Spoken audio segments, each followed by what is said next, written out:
সাগরের মাঝে হন্যন্ত কি আছে আর নজানো আর জাল মারি আই আল্লাহ রহমত ইচ্ছা মতো আল্লাহর ইচ্ছা মতো দেই। কারণ হলো আমাদের জাল্লা ছিল 20 জন মাঝে সহ।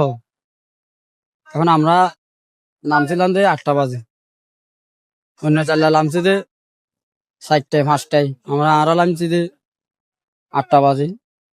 এখন আর দীর্ঘদিন মাছ না পাইছি জানো, মাছ পাই না আর সর্বোচ্চ 30,000, 10,000, 5,000। আর জালাম মাঝে স্টাফ আছে দে 26 জন। ও আইয়ে তারা ফজরের নামাজ পড়িয়ে জালত আইয়ে ধর না 7-8টায় জাল লাভা 7,500 মন এই হিসাবে বেচা কিনুই। প্রচুর মাছ পড়ছে এখানে, দেখার পর আনন্দ লাগার পর আমাদের এখানে আরো লোকজন অনেক জমা হয়েছে, একদম খুব ঈদের মতো লাগতেছে আর কি।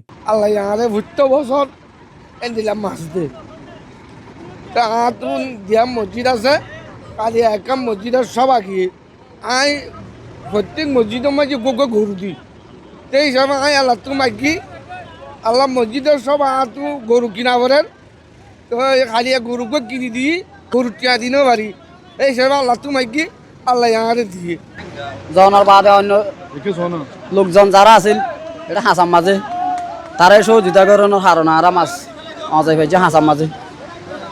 তারপরও মাছ 2-4 লাখ টাকা মাছ দিয়ে আরে 10-12 লাখ টাকা হয় আল্লাহর রহমত হইলে আল্লাহ আজি আল্লাহর রহমত বেশি খুশি লাগে। টানা জালের নৌকায় মাছ পড়ছে, মাছটা আমি 10 লাখ টাকা দিয়ে কিনছি, মন প্রায় 7,500 টাকা কিনা।